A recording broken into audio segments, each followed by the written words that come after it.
Oh, no, before we begin. In progress. Okay, no, that's right. Okay, good evening, everybody. I'm calling the meeting to order. And I turn it over to our distinguished council president, I will ask the town manager to announce the protocols. Thank you, Mr. Mayor. As a reminder, this meeting is being recorded and will be posted on the town's YouTube. I ask that those within the room remain quiet unless they are involved in discussion, and that those attending over Zoom keep their cameras off, the microphones muted if they are not involved in the discussion. If you would like to speak and are on Zoom, please use the raise hand feature. For those in person, please speak audibly towards the hanging microphones or the microphone on the lectern. Before you make your comments, please state your name and district that you live on for record keeping purposes. If this meeting gets interrupted, we'll meet on the Zoom, as the new link via email, and I'll turn it back to you, Mr. Mayor. Okay, thank you, Mr. President.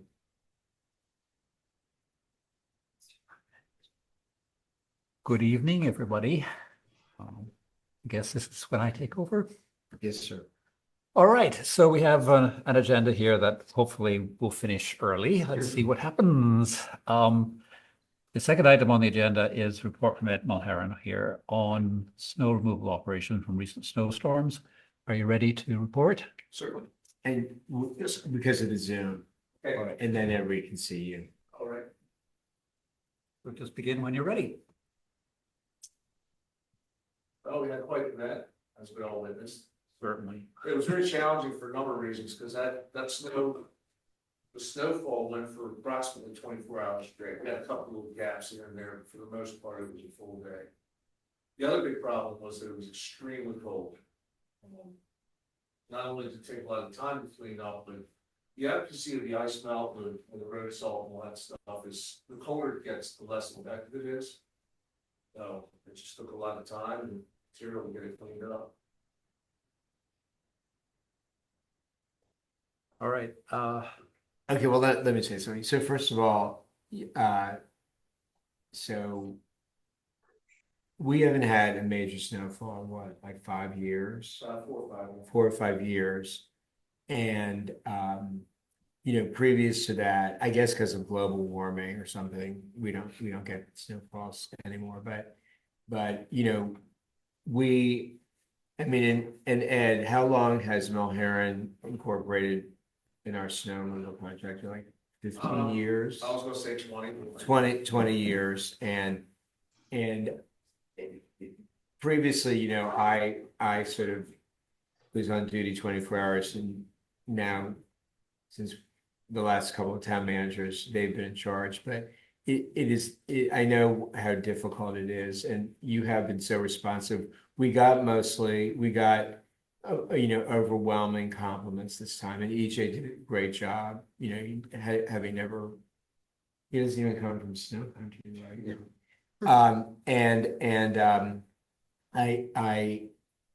You were so responsive, you were working 24 hours, and it was just amazing. And there were a few, there's always a few complaints, but they've all been handled, and thank you so much. But we wanted you to come here just because most of the council hasn't even been in office since we've had that kind of system. So maybe they want to ask you some questions on how it works, and maybe somebody has a suggestion for improvement. I know that in years past, the biggest issue has been when the trucks go by driveways, and of course the driveways are the responsibility sort of technically of the property owner. But when the truck goes by the driveway after the apron's been cleared, and then the snow gets back there, but we set up a whole system where people would let us know, and then you would send somebody out. And I don't even think there were that many complaints like that this time. And not that many people, not that many people really called about a specific problem. No. Yeah. So, but anyway, I thought it'd be good if you came, like I said, because most of the people on the council weren't here when we had the 20 inches and then you might want to also talk about the salt issue again, Okay, because that always comes up. let's start with the driveway, because that's, I know it's been an ongoing problem, and when we have small snows, it's not a problem, because we can kind of control it. The snowplow can only push the snow, can't pick it up and move it, so on a big quantity event like this, typically what we do is we keep the roads open, and then at the end, we come back to the machine and open up the drive aprons and the corners and stuff like that. You know, because it's more maneuverable, it can actually pick the snow up and dump it up over the curb and that sort of thing. But while the snow's coming down, I mean, there's just no way to do it all simultaneously. I know that frustrates some people, but it's just, that's just the way it has been. Like I said, on the smaller events, it's usually not an option. We can angle it to the middle and then, you know, find a dead end or something for it, so. You know, something like that, when the snow just kept falling and falling, I mean, it just takes time. You know, it's not simple, it's just, you know, back in the day, normally, you know, we'd have snow fall overnight or something, and then it's 50 the next day, and nothing's an issue, you know? Right. So, as far as the salt, I mean, we just try to be judicious in how much we put down, that sort of thing, but, you know, safety is always the first thing, and, the other problem with it being cold like that is we, you know, some of it would melt and then it would refreeze and we'd have to come back, and it was just a long process. Do you want to talk about the history of us looking at alternatives to the salt? Like the, I know we talked. Was it about in brine. beads or something? Brine? Brian was one. Brine. So that one year, you guys requested it as a line item on the contract. I think it was maybe, this is the last of the 3-year. So maybe it was at the beginning, so 2 years ago, 2.5 years ago, call it. And I did buy a brine machine. And I'm happy to deploy it. I never have. I personally don't believe in it. Most of the people that I know that sell brine believe highly in it. And the problem with it is, I think it does work in some scenarios where if it's cold, they put it down. The idea is that it helps break the bond between the pavement and the snow or ice or whatever's coming. Trouble is, let's say we get a little bit of rain before it switches to snow, doesn't do any good. Dilutes it down, washes it away, whatever. So that's why I always hesitated to get involved with the brine, because I don't want to be accused of charging you guys, pollute the environment, and not do anything. So. Well, as I would explain to people, every snowfall is different. Certainly. And the one thing that was so ironic about the big snowstorm, the first one, was that, okay, so we had the snowstorm and you treated everything and the side. There's always been a whole issue at sidewalks, which we've only been doing for maybe 10 years, because it used to be the burden, used to be the responsibility of the property owner. But anyway, so there was a lot of salt, right? And some people were saying things about it. But then it just so happens that the next snowstorm came, right? You know, there was still a lot of salt on the sidewalk.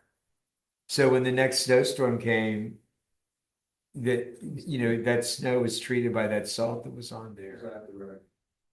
So, and then, that's why I know that someone wrote on one of the listservs about they should sweep the salt off, but I think once it's on there, you should leave it in case and then if there's melting, right, and then it turns to ice, the salt will prevent that. Jeffrey, So could we perhaps hear Not only that, from the it council members? gives you a little traction too. Not only does it melt, but yeah. you know, it's granular, so. All right, so Kabir, do you have any comments on this? No comments. Thank you for coming Pleasure. and nice to meet you. Yeah, I think Mayor Stevens right. I don't think we had a snow event like this since you've been on the council. I think there were only 2 issues that came up. I mean, generally, these things are hard to get right all the time. One was there was a sense that there was oversalting after the first event. And so there were sections of our street, if you compared it to neighborhoods and other areas that were visibly green, because of the volume of salt. I think that made a lot of folks anxious. And then additionally, I experienced this, but we are a minority, I don't know, but folks who are dog parents, the dogs were, their feet burnt in salt. So we couldn't walk our dog on that. And so we had to get off the side. I think for elderly residents, that can pose a hazard. If they're also walking their dogs, you know, as you know, many of our residents are retiring in place and a lot of their lives are centered around their dogs. So that was one issue that, and the second issue that came up was on the Monday or Sunday night, Monday, that it, because of the temperatures that you mentioned, it froze very quickly. And I think for a better part of that morning, the Monday morning, there were sections of our main roads that appeared to be hazardous. I'm not confident they were really hazardous, but they looked icy. And I think that made our residents anxious about that. And so I had written to EJ, you know, the timeline of that, because I think by the time you guys got there, it was the afternoon or it was late morning. And I think that timeline made folks anxious. So only to highlight two issues that I'm aware of that happened as a result of this, and to say what can we do so we are, as you said, observe, salting judiciously, or because we can look at alternatives, but it was visible that we had oversalt. It was very obvious. And then the second was is, you know, kind of a turnaround time, and could there be faster turnaround time if possible? Now, we may never have another snow event for the next 3 years, and so this is all going to be moot for a while, but I just want, those are the issues that came up. So I appreciate you coming here. I understand it's hard to get it all right, and it's all good. We're grateful for your service. In a perfect world, the snow would fall and it would stop. Yeah. And then we'd run around and not. No, you're right. It's been weird because this looks like we had snow yesterday, but it's just not been the case. And so it's the temperatures that made it harder. Sure. Yeah. And like Mayor Slavin pointed out, every event's different, so it's not a perfect science, you know. As far as the, you know, over salting, I mean, we set the settings on the spreaders as low as they would go. Problem is, No, this is on the sidewalk. oh, okay, yeah, I know. And that was done sections by of the that. crew. Yeah. By the crew. And so, you know, they had buckets of the salt. Yeah. So maybe just a instruction in the future to be judicious about, as you observed, would, I think, go along. We did have one crew that was a little bit happy, and we did that in the bud. All right, all right. Yeah. So that's, thank you, Robin. Those would be my two. All right, Shannon. Yeah, no, I thought you guys did a great job. I'm from Minnesota and I went to Minneapolis during the height of it, and their streets were in much worse shape. And they're pretty professional. Yeah. So I thought it was great. I do agree that there's a lot of salt on the sidewalks, Right. Yeah, there were some places, I think, but, we got that under control. but overall, I mean, I think that, you know, this is definitely the longest the snow has stuck around since I've lived here for 6 years. And I'm anxious for it to melt. And yeah, I thought the streets were really done well. I know there were people complained about that Monday morning, but it's just what happens. Did you see Wisconsin Avenue Monday morning at the end of Dorset? I mean, it was a mess. Yeah. Not that I'm comparing myself with others, but I'm just saying. that- No, Wisconsin, and even Wisconsin during the snow was not plowed at all. And it was really, so Wisconsin was kind of a hard street for sure. Yeah. And Debbie. Debbie Heller, I live on Fallstone, and I don't have any complaints. I thought you guys did an amazing job in a very difficult situation. I think you always do. And, I think there were actually few complaints. Maybe Kabir got more than I got, but I just got the ones on the list, sir. yeah, well, that was like 3. Those are basically 3, maybe 4. Well, there were But- more than 3. But if you put down less salt, then we're gonna get complaints that you didn't put down enough salt. I think this is a very hard science, and really is. I've always been impressed with the job you do. I went into other neighborhoods after, and it was very difficult. It's still difficult in other neighborhoods to get from the street onto the sidewalk. I think you do such a bad job. And I'm thankful. After every snowstorm, I don't worry, I know I'm gonna be able to get out and be okay. And so thank you for the job, and thank you for not plowing in my driveway. I love that change. You know, it's a little bobcats, is that what they are? They come Yes. around and then they move it, whereas years past, we did get plowed in, and I was out there shoveling the berm, you know? But thank you for taking care of such a hard job. So again, thank you for the excellent job that you did, really. I will tell a quick story of when we were in Scotland, some years ago. And a blizzard hit here. We were confident that Somerset would be clear. So we got a taxi from Dulles Airport, and the taxi driver was convinced, I can't take you there because it's going to be plowed. He said, don't worry, go to Somerset, it will be clear. It was clear. He couldn't believe it. So there you go. That's it. We then got a second blizzard. That's by the by. It was that. On the sidewalks, you said they were just using buckets. I mean, there are spreaders that, sort of residential kind of spreaders, which you can, just like your big ones, they can be graduated to put so much per yard. Have you thought about using those for the sidewalks? I mean, we've tried in the past, the problem, especially when it's really cold like that, they tend to break, I see. that plastic gets cold and brittle. The other thing too is that they tend to spread it wider than the Yeah, sidewalk. some of them have buffers that you can set. Yeah, they do make shields on Yeah, them. though. right. So that Okay. it might be, I mean, there are some that are hardy. You might want to look into it, see there's some hardy ones around. The other thing is, we are going to get more very cold air. It's climate change, it's not global warming. And basically, we're going to get more Arctic air fronts coming down because the polar vortex has gone away largely. And so that means Arctic air comes down. Some of it will bring snow, some of it will just bring extreme cold. And when it's extremely cold, salt doesn't work, which is what you're talking about. Do you have sand, like for the streets? If in cases of extreme cold, can you use sand? I don't carry sand, but I mean, I could stock it. There's a couple problems with sand. The bulk sand, when it gets really cold like this and it's in a pile, it freezes solid. Literally, the whole pile will freeze. Any little bit of moisture in there just freezes up.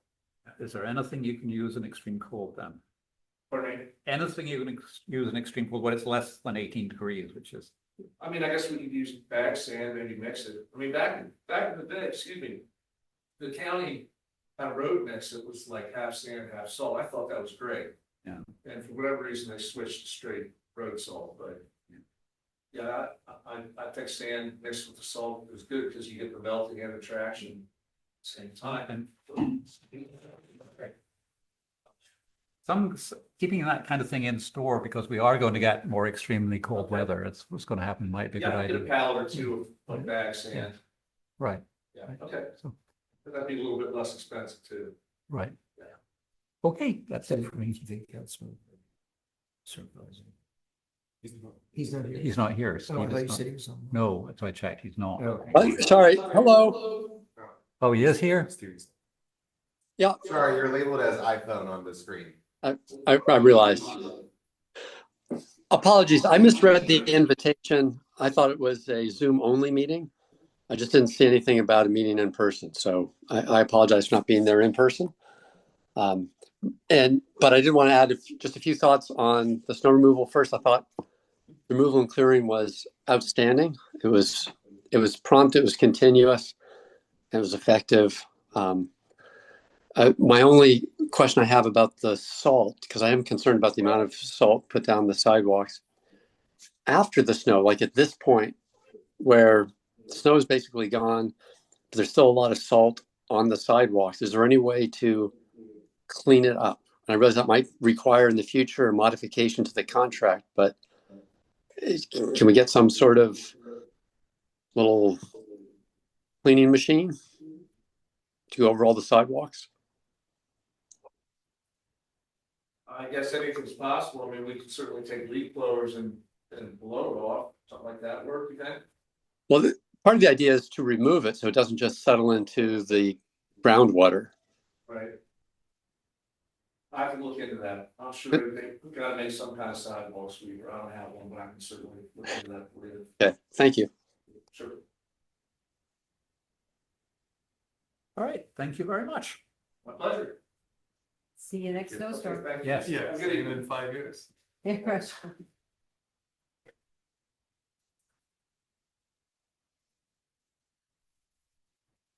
All right, the next item is a simple one, setting the budget work session dates for 2025, and DJ can go over that with us. Right, yes, so budget season is approaching. in 2024, the budgets, there was 2 budget work session dates scheduled by the council. The first was March 18th, and it was just at the same day and time as the regular monthly work session. And then there was a second one scheduled for March 25th, but that was later canceled. So for this year, I'm recommending that March 17th, which is the day and time of our regular work session, be designated as a budget work session. And then tentatively March 31st, which is not the Monday after the work session, but then the next Monday, be a tentative budget work session that we may on if the council believes when is necessary. And also in the packet, I just have that introduction for the next year's budget will be April 7th, 2025 at our regular monthly council meeting, and an adoption will be May 5th, 2025 at our regular monthly council meeting. I think that's all I have. Right, so we put those in our calendars unless anybody's got a problem with the I dates. can't be there on the 31st. There you go. Can you be on Zoom? We may not. Can you need be the on second Zoom? session. We may not need this, the idea is to have them on the calendar, but we may not need the second session. As long as you're there on the first And session. could you be on Zoom? No, not Well, even. what Zoom. about, so what about the week before? The 24th. Is that the holiday? That's spring break. That's right. Well, when do you come back from spring break? I think the night of the 31st. Oh, so what can we do it like Wednesday the 2nd? Maybe not. Wednesday, April 2nd? Yeah. Or what about, can you do it the 1st, council member? But here's the problem. I can't go that far. Yeah, maybe. I cannot do You April know. 2nd. I got this all listed out. You can't do the April 1st. Do April I 3rd. can't even open my calendar. First or second would be better because that would give you time to incorporate any recommendations and changes, so you can bring it to the council session on the 7th. It's the first of Tuesday? Yeah, Yeah. The 1st is a Tuesday, yeah. What time is that meeting? 5:30. Right. No, I can't. I volunteer on Tuesday afternoons. Until what time? I don't get back off until 7. How Well, we about, could do 7. What about the second? I can't do the 2nd. I've got a solid waste. But what about Tuesday the 1st at 7? Why don't you just keep it to 5:30 and I'll try my best to get there, okay? On the 1st. What about Councilor Circo? He's not. Yes, You can do the 1st. I can do the So first. let's do April Fool's Day is the appropriate day.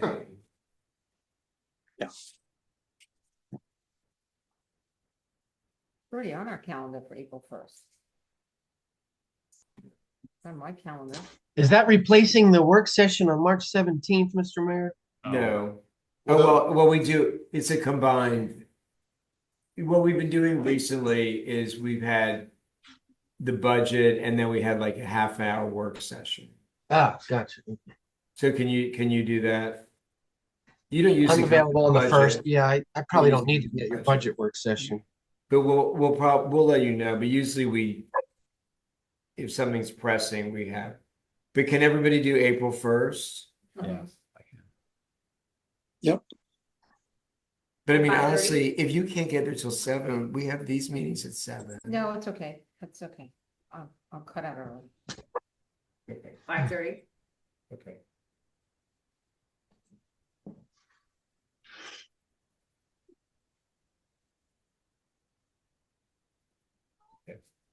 All right, moving on then, and it's still EJ, review of potential committee policy as recommended by the town manager, who would be EJ. So tell us about it, EJ. Thank you, Mr. Council President. So in January, at the January council meeting, the council passed a ordinance to amend the code of ordinances to revise sections about committees.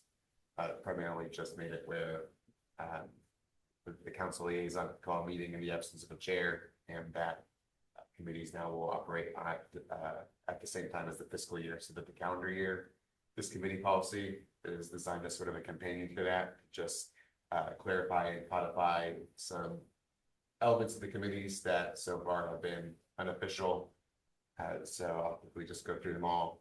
The first thing is the town staff works closely with the committees and is responsible for setting up their Zooms, working with them on their agendas.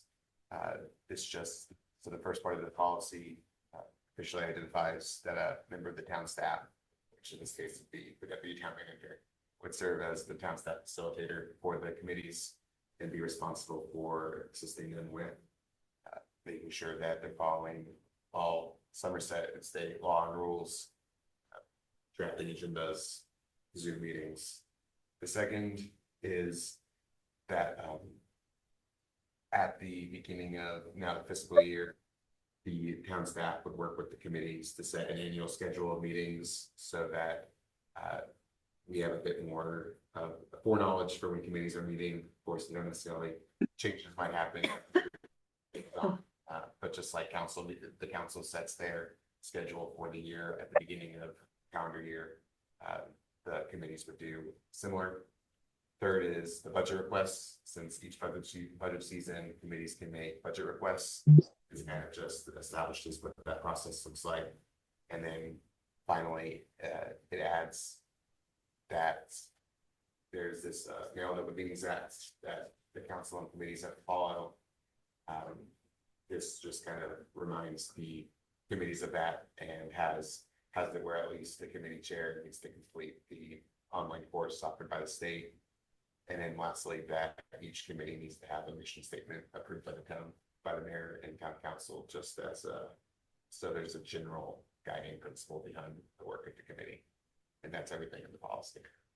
Okay, I want to add something. So first of all, we've been working on the committee structure and all these policies since the days of Rich Charnovich. And I'm so impressed with how the town manager has done all this research and has synthesized and come up with some really excellent policies. The only thing I want to say is, so years ago, all the committees were on totally different, what do you call it? Not schedule, but the terms were all over the place. Like one committee would come up in January and one committee would, yeah. So Rich recommended that we do calendar year because a lot of times people plan their year in December, but that has not proven to work because usually around that time of year, most of when I try to recruit, they're all involved with their holidays and all that goes on. And so it has proven to not be the best time of year. So I think going to the fiscal year, when, that's when the manager's term is, that's when the term of the town attorney is and everything else. So I think that's excellent. And I hope you will approve all these changes, including that one. All right, so questions on it, anybody? Steve, we'll start with you this time. I don't have any questions. I think it's some good ideas. I think it's worth trying. All right, thank you. And Debbie?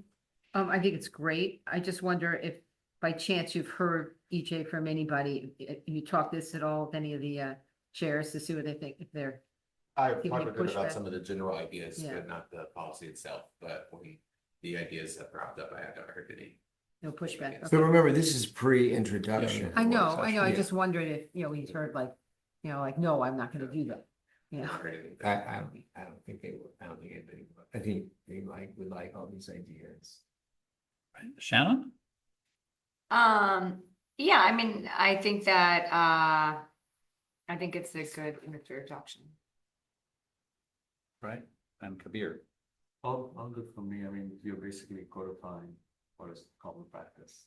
So, and I appreciate the budget. Thank you. Yeah, I mean, just to pick up on Debbie's idea, why don't you circulate it to the committee chairs before we introduce it and get any reactions from them? Right. Okay, the next item is me, review of town fees for recreational activities as recommended by myself. Okay, going back, the reason why I even brought it up is because, well, first of all, we've had even direct complaints saying we've got no basis for when we charge fees. This is, and also we have almost annual complaints from certain groups. It seems to be water aerobics more than anybody, but it's other people too about the fee.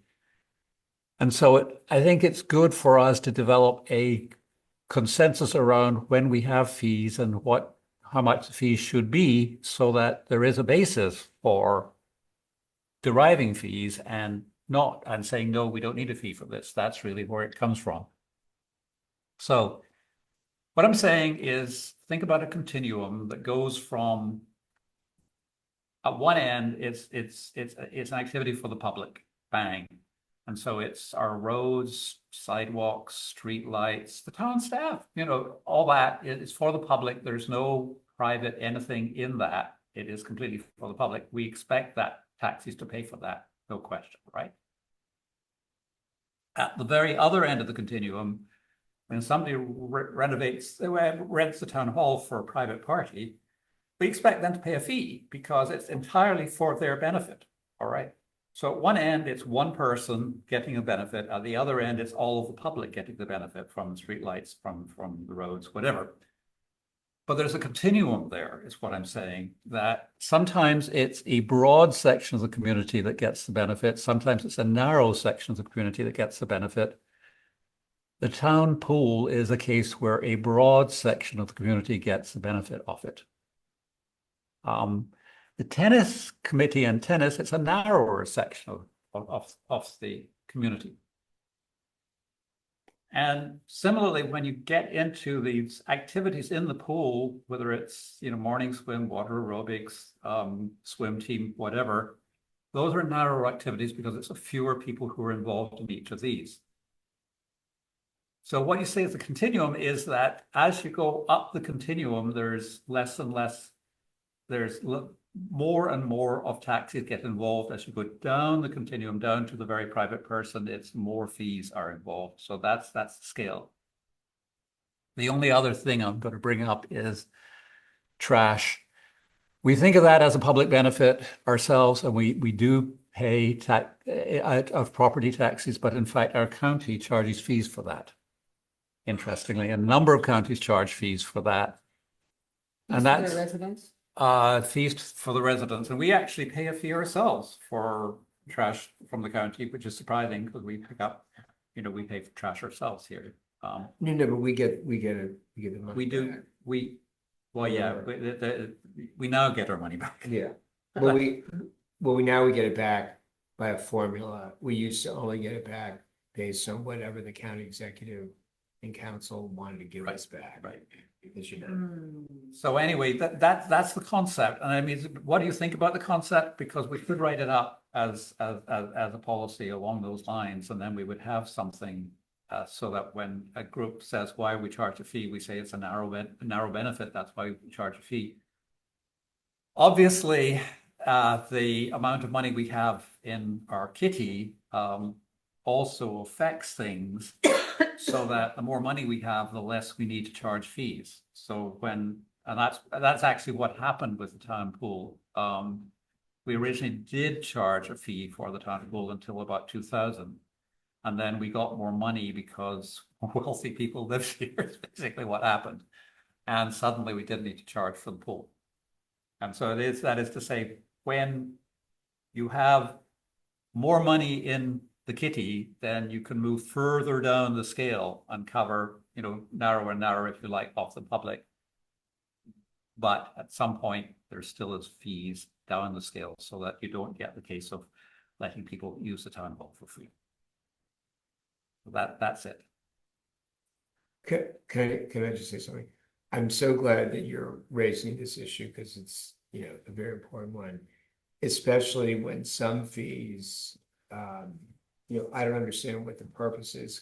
For example, that there's a fee. This is something I talked about with the editor of the journal. There's a $5 fee to have an ad in the town journal. It's like, we've had that for 100 years. Then also it would seem to me that the tennis, I don't know why we have a tennis fee, and it's so minimal, like what, you know, Well, like what's, I like, just what's gave- the I just point? gave you the rationale. And that, right, but on the other hand, also, when we look at fees for the building applications, it's very important that we survey, as we discussed many times, what the other towns around here do, because we wouldn't want our fees to be so high that people would, if they were gonna buy a house here versus Chevy Chase Village, they'd say, I'm not gonna buy it in Somerset because there's too much regulation, the fees are too high. So that's something that you really have to be very careful about. But all these other fees, it's good to discuss them. Yeah, I mean, for things like building permit fees, that is of course to benefit an individual. So the same logic applies there, that it is a fee that you pay, you don't get it out of taxes. So, I'm confused. What are we, because I just see the fees on here. Are we announcing a new fee structure? no, what we're Study. announcing is a What? policy Look at it. on taxes and fees. So, and it basically justifies fees for activities where not many people benefit. But do we need this? Yeah, I mean, I think we I mean, do. what problem do you think it's solving? The problem, I think what we're solving is when water aerobics is the most common one. But others do the same. I mean, the swim team fee was not changed for years. The guest fee for the pool was not changed for years. but it was just changed this past year, and I mean, it seems like it's been going smoothly, like. Well, no, that's, but what I'm saying is that some things have been going smoothly, some things haven't been, and the one that hasn't been going smoothly is the water aerobics. Oh, I don't think that it's not going smoothly. I think that they're just like, you know, Yeah, they just yeah. don't wanna pay more, I like, agree. you know. I think, and it's usually $1 here and there, like. Yeah, I mean, So I it's- think that in the most part, it's been going, you know, pretty well. I mean, I think everyone was able to join last year for the end of it and like not pay any fees. Cause we had like a surplus. Yeah, It- can I it- just say something that at today's pool committee meeting, I brought up almost this exact thing. You know, we were talking about a fee for this and a fee for that, you know, we did stroke and turn, we did the kids, that swim program at the end of the season. And so I said, you know, before we can really talk about this, we need to understand our pool usage and what all this means, and what would it all cost if we pay for all these things?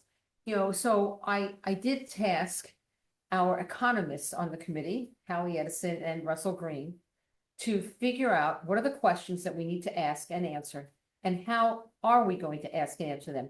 If we're using Member Splash, for instance, will that give us the information we need in terms of people using the pool and what times and so on?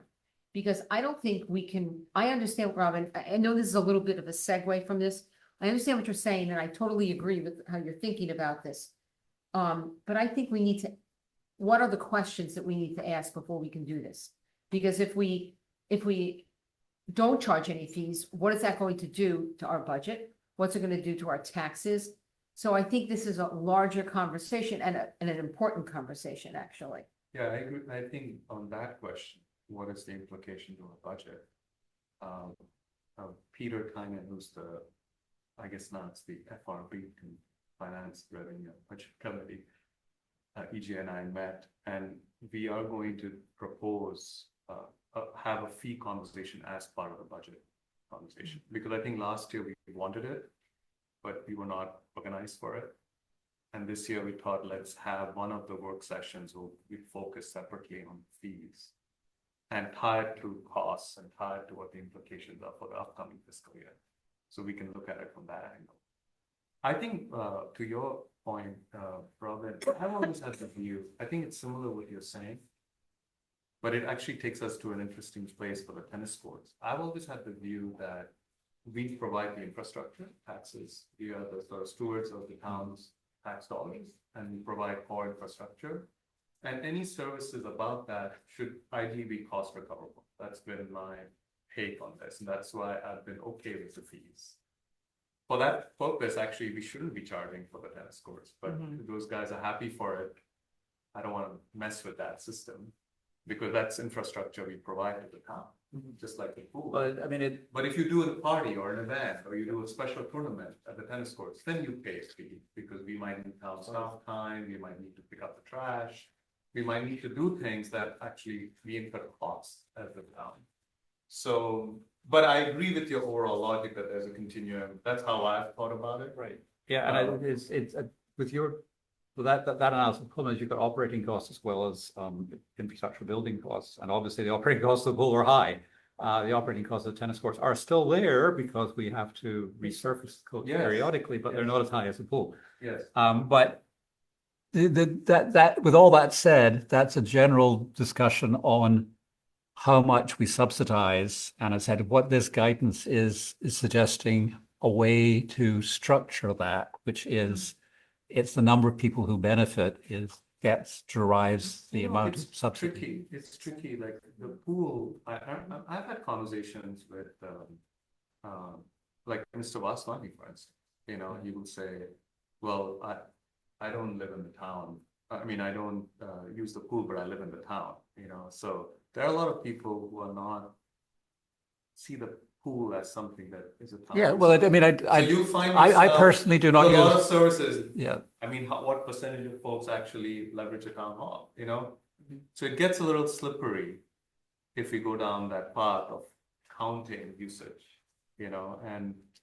but I appreciate where you're coming from. Can I make a suggestion that we'll attempt a proposal on the fees as part of the budget, tying it to costs, including Aegis keen interest is on the permitting fees and all of that, which, as you remember, Matt attempted last year and we kind of parked it. We didn't really fully tackle it. We did a little bit, but we didn't fully tackle it. We can look at that in total as part of the budget and then make a call after that if you think we need a policy.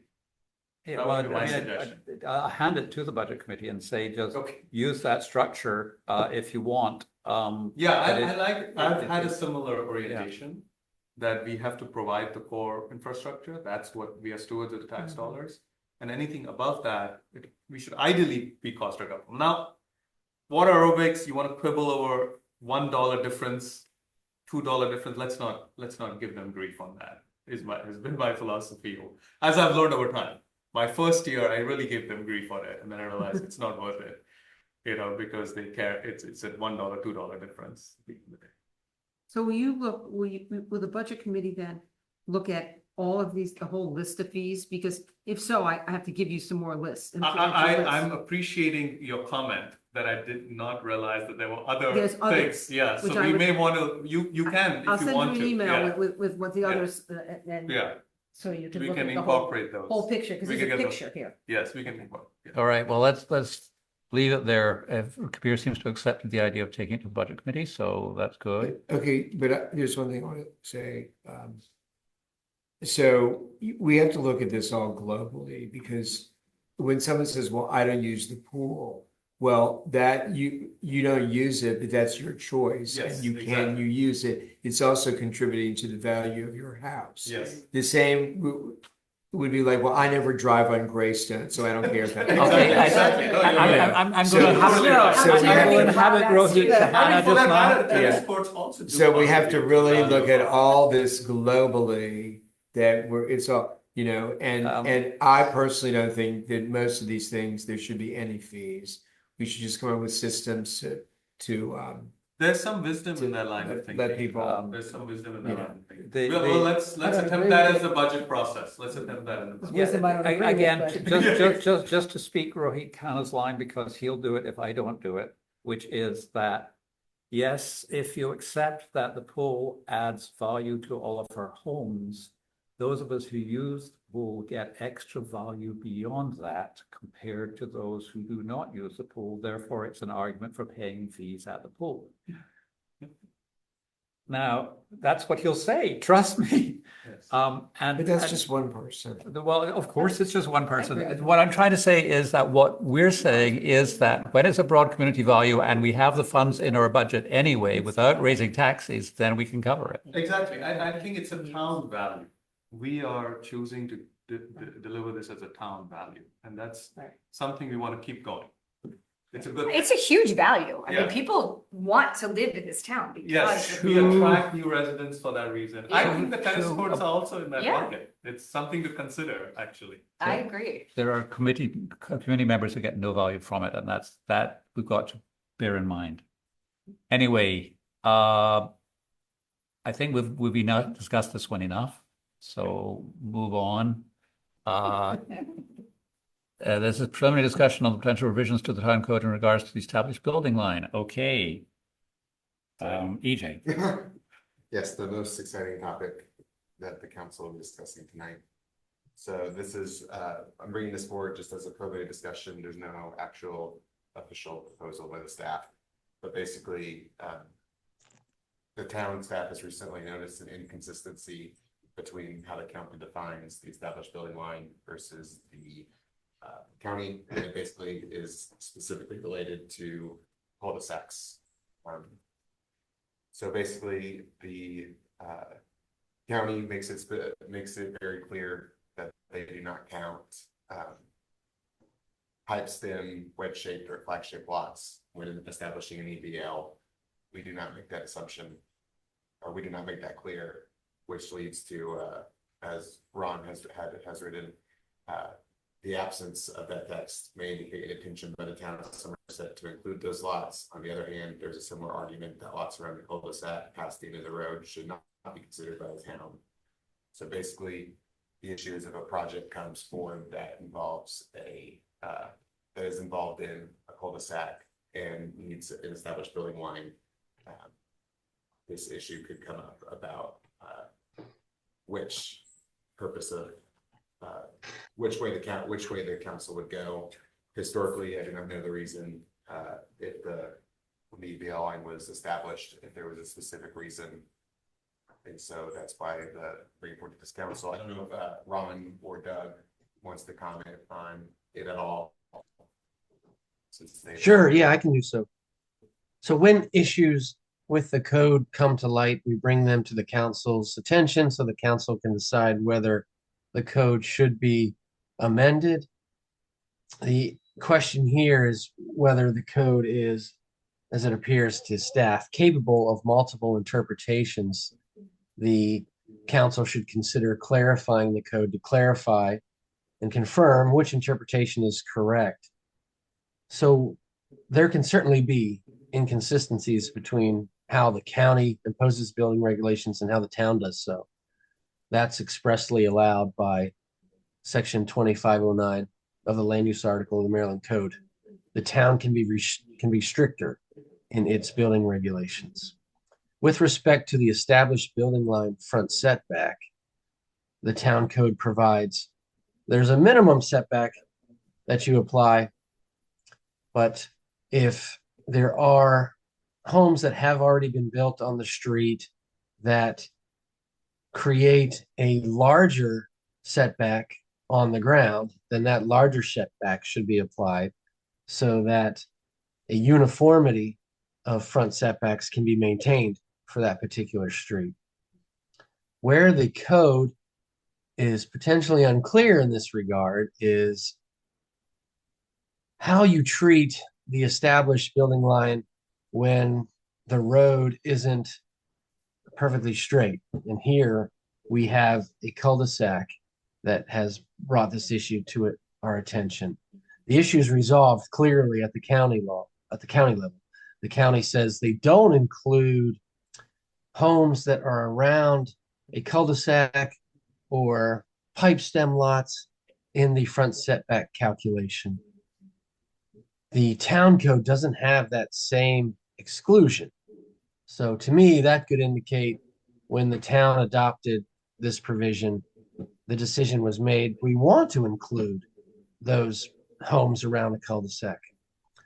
But there's another provision in the town code that leads me to believe you might exclude lots at the end of a cul-de-sac anyway, because there's another sentence that says you stop considering homes for purposes of an established building line calculation when the homes are past the point where public thoroughfare is denied.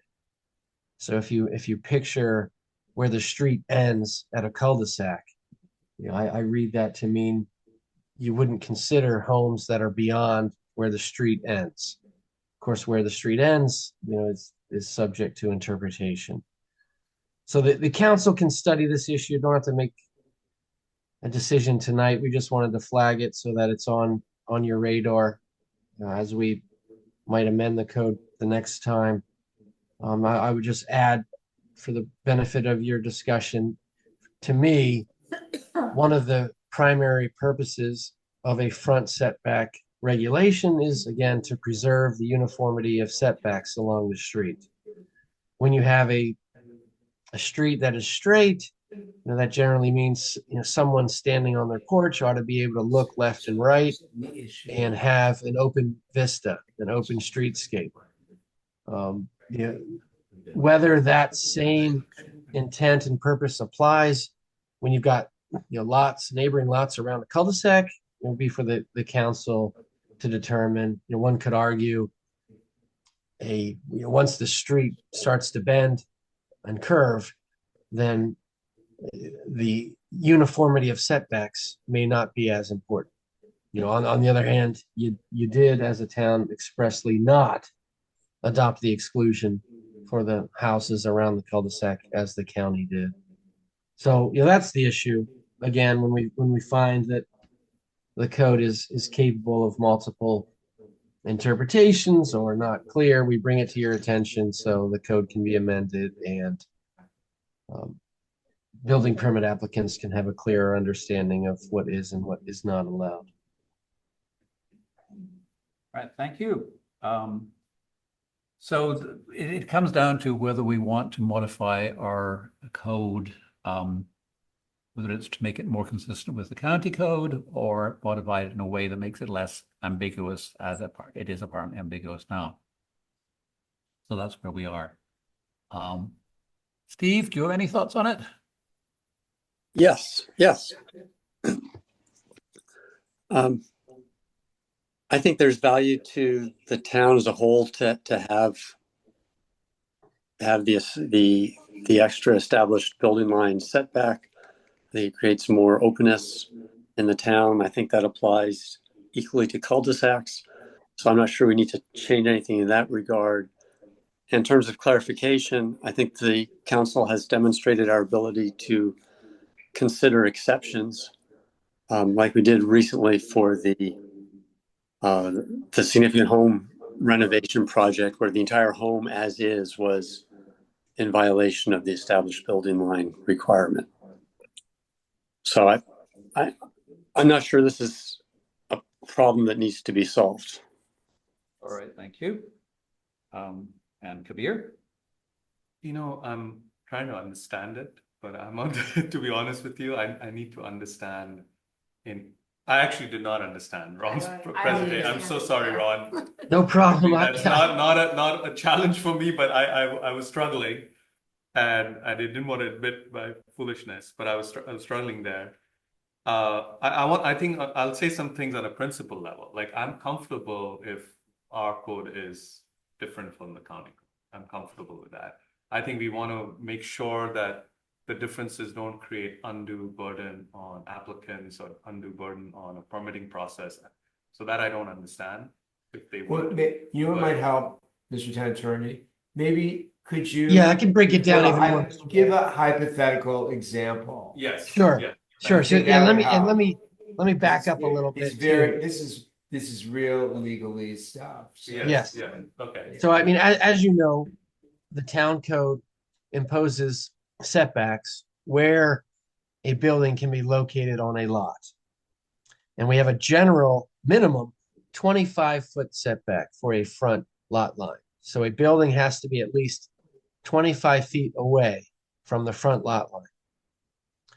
There's another provision that provides you may have a larger setback than that 25-foot front setback if through a calculation, considering the adjoining homes that are to the left and to the right within 300 feet are set back farther. So you actually have to have a surveyor measure the setback of the adjoining houses to the left and right, 300 feet, to come up with an average. So if if a neighbor's house is set back 30 feet on the left, then another neighbor's house is set back 40 feet on the right, and so on. Maybe have a 42, a 35. When you measure all those homes, you add them up and average them, and the average that you come up with, the average setback of the houses that exist, creates the established building line front setback.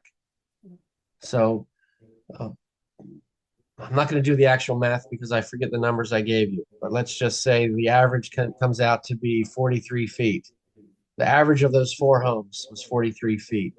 Then you have a 43-foot front setback requirement, greater than the 25-foot minimum, if that makes sense.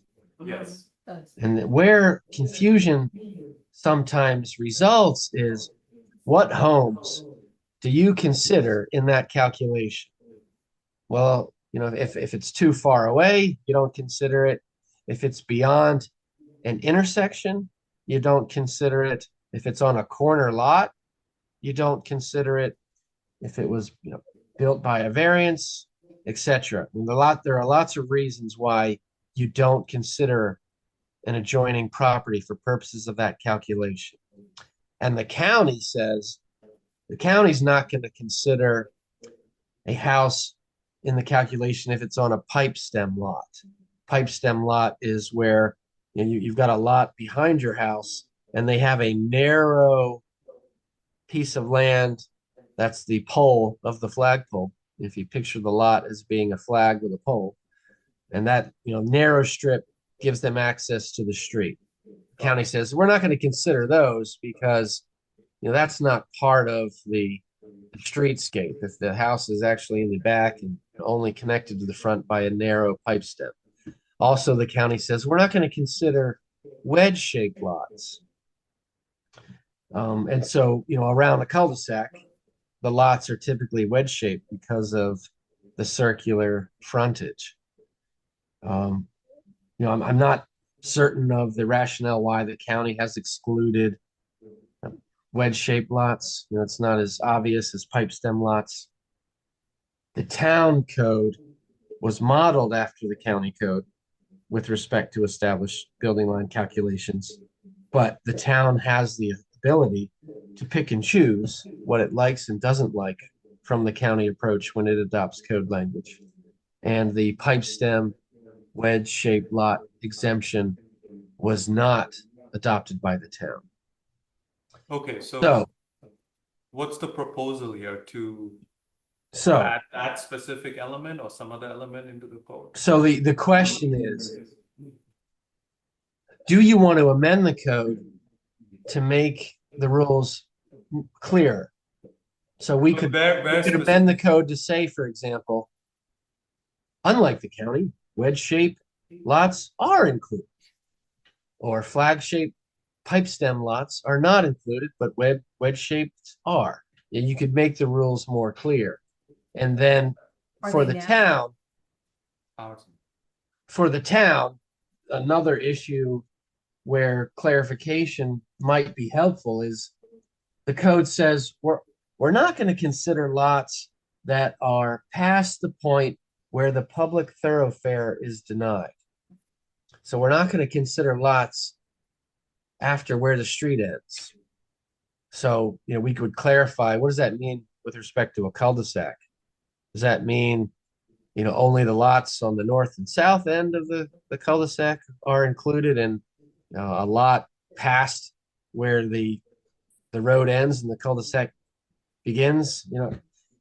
To me, that might be an area where the code could be clarified. And my opinion is where the public thoroughfare is denied probably excludes a house that is directly confronting the circular end of a cul-de-sac, because you can't drive through that person's yard. But that's something where if confusion has resulted in one case, it could result in other cases in the future. So maybe or maybe not, clarification is needed.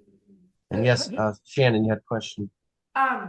So could we put in something that would be more like about the existing building lot, like, so say that, whatever, that house on Cumberland that didn't conform or whatever anyway, which we took as a variance. Could we just say that your setback is either 25 feet or where the house that exists now starts? So that there wouldn't be an established building line calculation based on neighboring properties. It would just be based on where the existing house is located Yeah, or the applicant. Yeah, I think Yeah. that would be a valid construction. so like, basically then you don't get into that, like if someone's on a cul-de-sac or on a corner, those weird corners over by Surrey and Grantham and all that. Basically that would mean that if you want to tear down one of those houses and rebuild, you can't move your house forward because it's already back, and so like the 25 feet might be too close. Too close. And Yeah. so instead you use the historical pattern or footprint of the house as the measuring guide. I would say that's, yeah, certainly possible. Now, under state law, as Councilmember Circo noted, you have to have a variance provision on the books.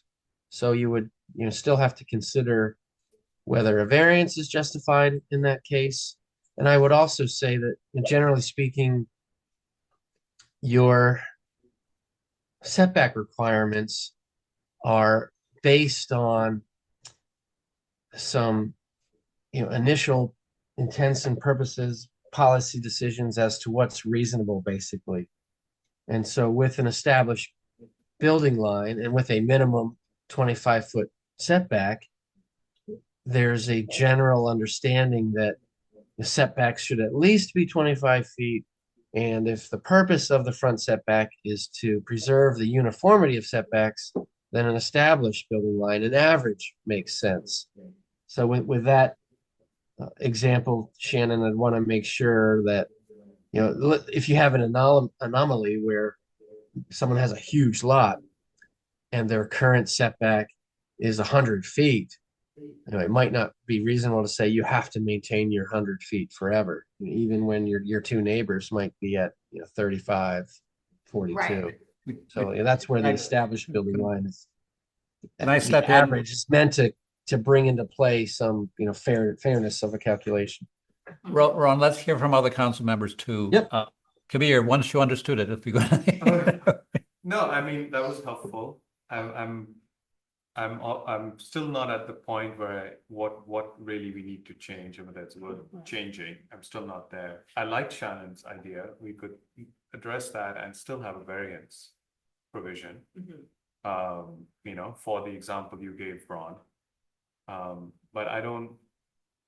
My sense is maybe I'm leaning towards what Steve was saying. I don't know if there's anything fundamentally a challenge here, or at least I haven't heard that we need to change the code. But I've only understood the parameters, but I don't understand where the problems are to make the code change. I'm sorry if I'm not being clear. All right. Clear. Okay. I get it. I didn't understand this either as I was reading through materials before I came. But now I do understand, I think. Don't test me, please.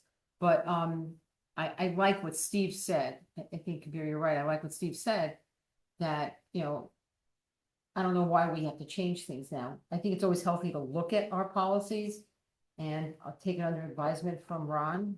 We should, really look harder and change things, but I don't know why we would do that now.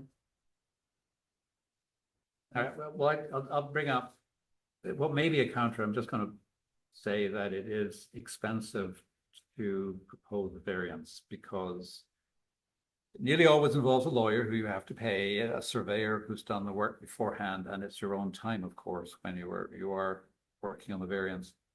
And we want to design our code so that there are as few variances as possible. I think that strikes me as a good code when variances are not needed most of the time because the code is clear about what is and can't be done. And so it might be worthwhile looking at this code to see if we can make it better to reduce the need for variances, is what it comes down to. I think in principle that completely agree with that. I was just saying, I think maybe you were saying the same, Debbie, is that we're not sure proposal in front of us addresses that. It's not clear to us. Maybe it does. Maybe it is in our collective minds, but it was just not clear in how we discussed it. So maybe we can make this as a part 2 conversation, another Right, yeah. work session. Yes, I mean, Take another I bite go at back to the Cumberland one.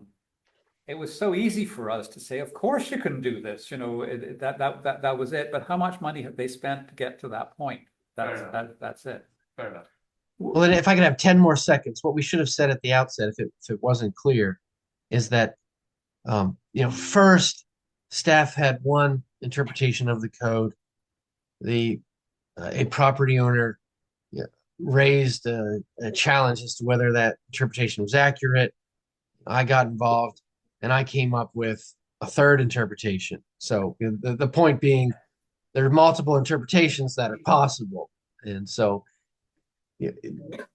there may or may not be a way to eliminate that in the future with clarifying text, to eliminate the chance of multiple interpretations, if that makes sense. That makes sense. Maybe there's if we come back to this, maybe the proposal could clearly demonstrate what we would address, how we would eliminate multiple interpretation. That piece is not clear to me, only because you guys experienced it, we haven't. So helping us understand that would be helpful, I think. Well, would it be helpful, Ron, if you drafted something that addressed what the council president just said, that might lead to fewer possibilities of variances? Well, I would say that's sort of a second bucket. So, first bucket would be just clarifying the text, what's there now. And then a second bucket could be, do the rules actually need to be relaxed so there's less variances? Well, would the council be agreeable if he drafts something that would be the first bucket, and then you could discuss that to decide whether you want to introduce it? I would be open to it if it came with an explanation as to how it would eliminate multiple interpretations. So it to show us how it would do that if it's not self-evident on the proposal. Then I mean, we could. Is that discuss it. something you could do? Yes, Mr. Mayor. Yeah, and I'm just thinking that I could show you some alternative text. Here's Yes. clarifying text that would include wedge-shaped lots. Here's the clarifying text that would exclude wedge-shaped lots. And then you can decide which interpretation is correct based on the current code. And cul-de-sacs, or is that? Is On wedge- cul-de-sacs, yeah. Is it the wedge-shaped lots that are an issue here? And cul-de-sacs? Yes, that's what brought this issue to attention. Cul-de-sac, how you apply the established building line calculation when there are cul-de-sac lots involved. Okay. It's Which we easy could enough charge to them a understand the fee. calculation when you've got a straight Mr. street. President, we can charge them a fee because they have a cul-de-sac. That's a narrow. That's pretty narrow. Just. Well, I think there's only one in town, right, EJ? How many people actually use that? Yes. cul-de-sac? Yeah, how many people use it? Charge a fee.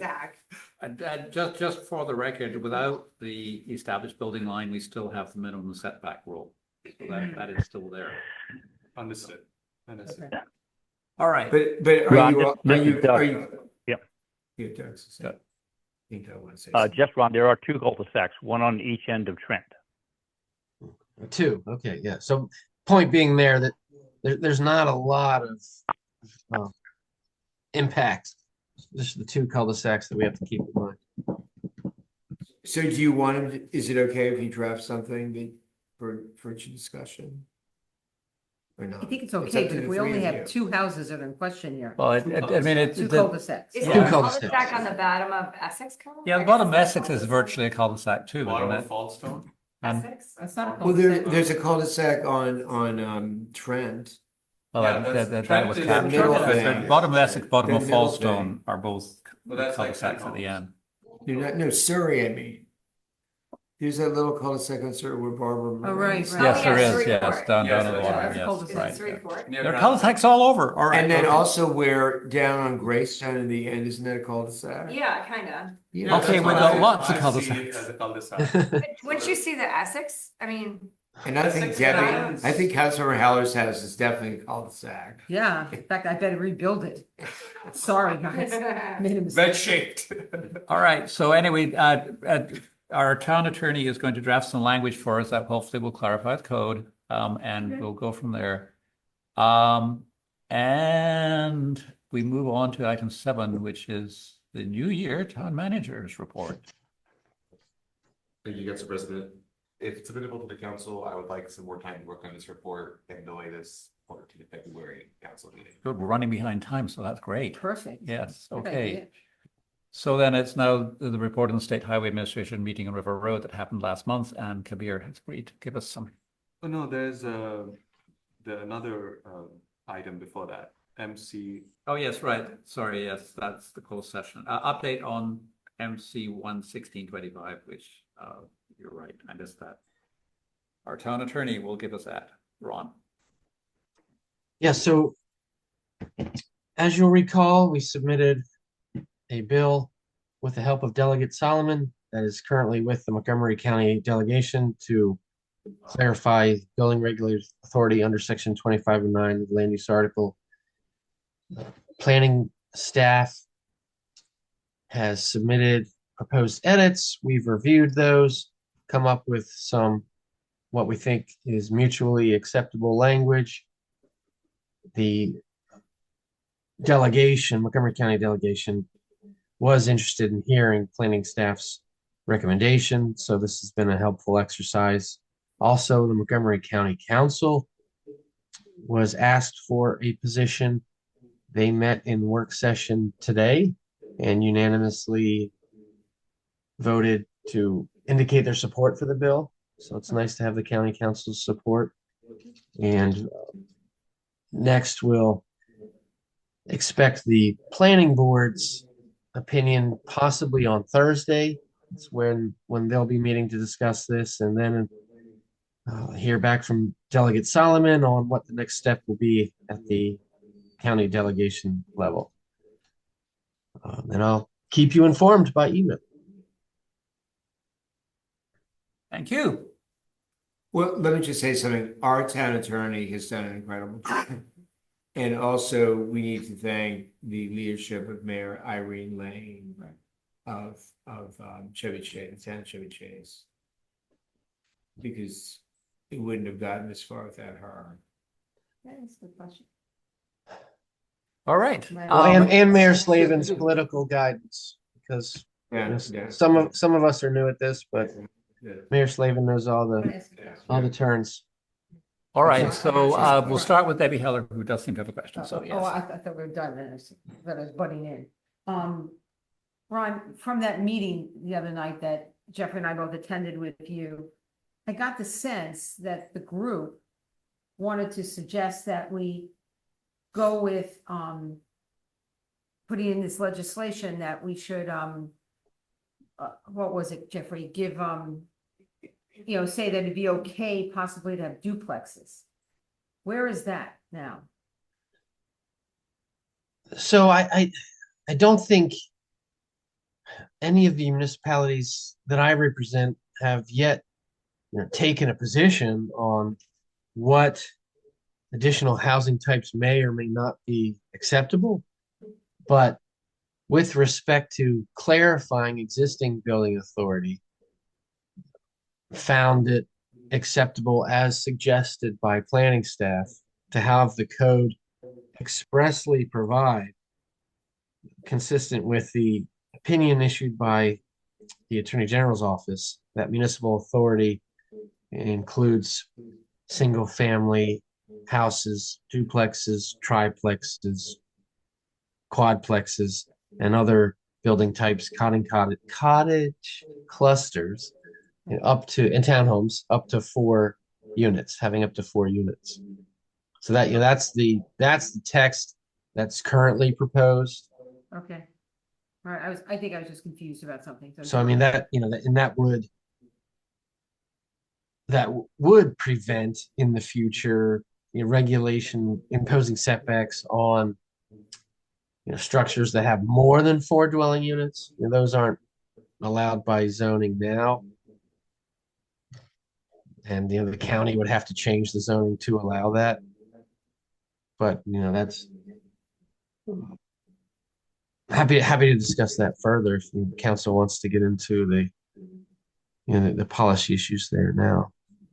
Okay. I think we should do it offline because Okay, we could no, talk on that. I was just a little but confused It's a about good what that- question, but All right. I'll tell you something after the meeting. Other council members with questions? Shannon, No, I don't have any questions.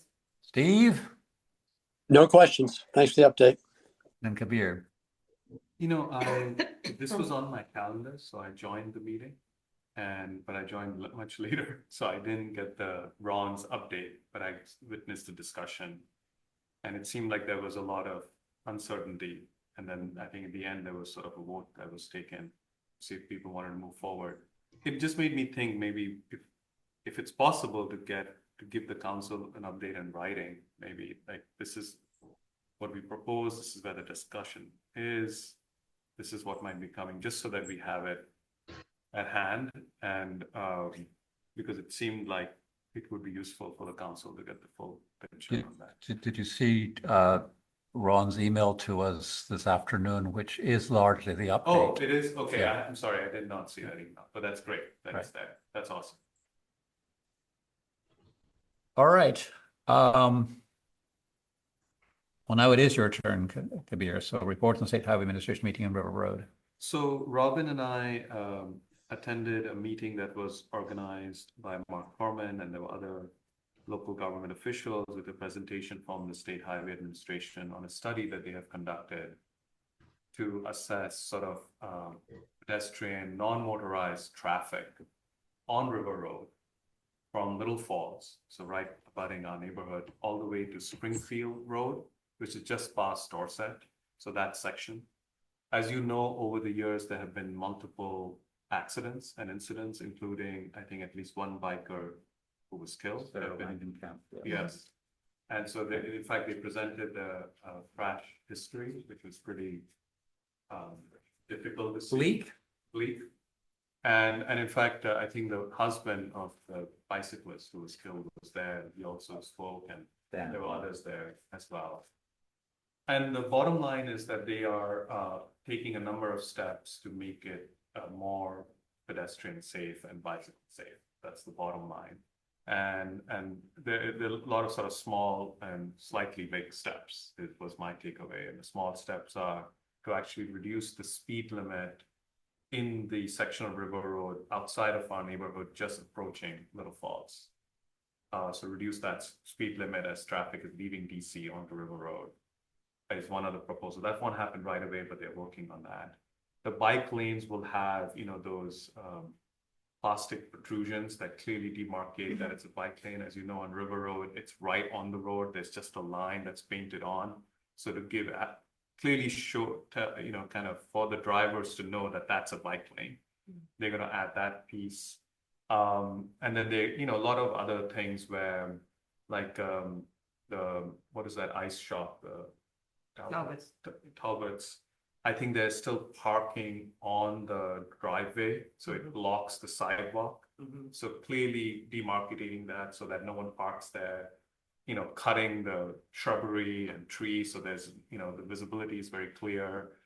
All of these efforts will happen in, 1 to 3 months, 3 to 6 months, 6 to 12 months.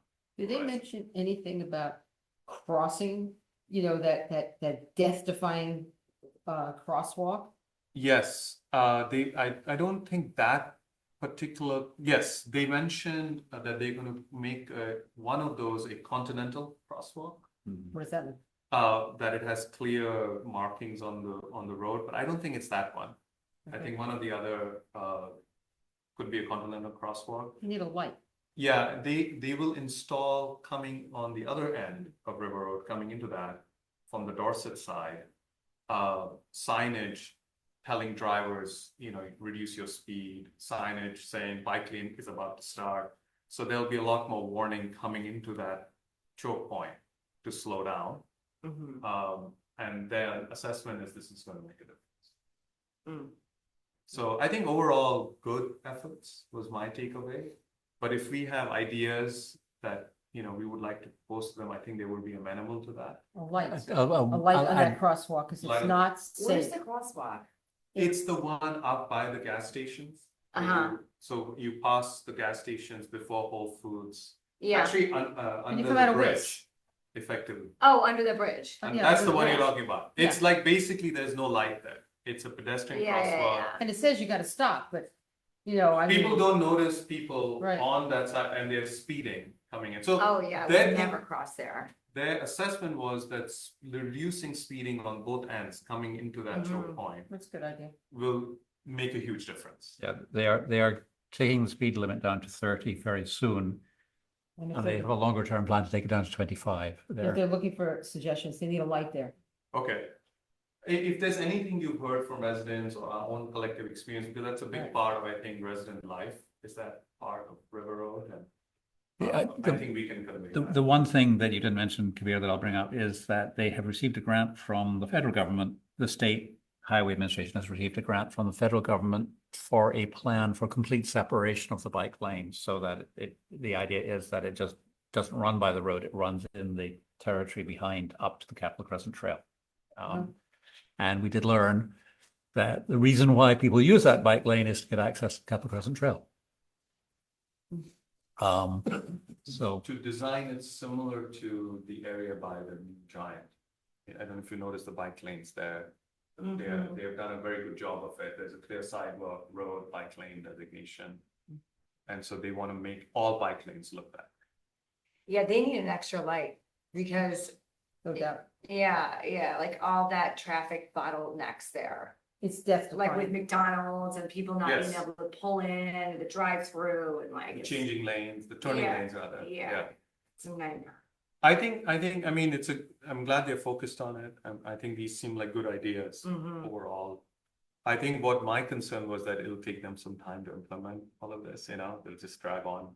Yeah, well. look at- They're look at- small measures that'll take a long time, so it just doesn't feel, but hopefully they're in the right direction. And they definitely had the support of the folks who've lost lives, so that's a good thing to see. Takes them as long as takes them to work on Little Falls Parkway.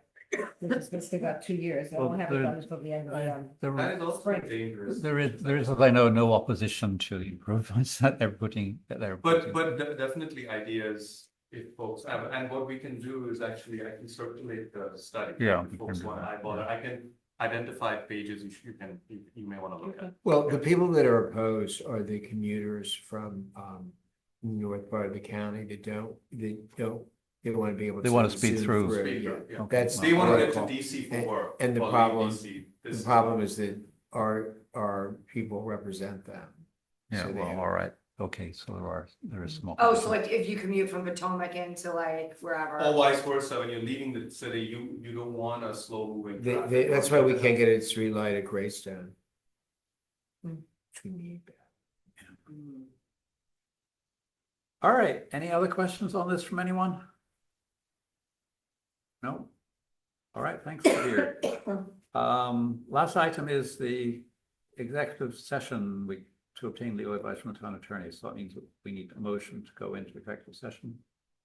I make a motion to go into executive session. And Ron will give the right language. All right. Sorry. So what is the topic for tonight's discussion? Remember, it's regarding our building application Okay, so it's, hearings. Remember, Some- we talked about it. okay, so subparagraph 7 to obtain legal advice regarding building code administration. All right, so we go into closed session to obtain advice regarding building code administration. Mm. Is there a second? Aye. All in favor? Aye. All right, okay, we are in executive session. Okay, so You turn on. Motion to adjourn? Motion to adjourn, yes. Second. All Are right. we also amending the code to add the survey requirement for driveways? My phone cut out for a second. My computer cut out for a second. So I'm doing the reports. We're going to work on timing. And what about making a survey an express requirement for driveway applications? Yeah. You're gonna draft it, Okay, all right. Definitely. the first Thank you. bucket. Yes. Thank you.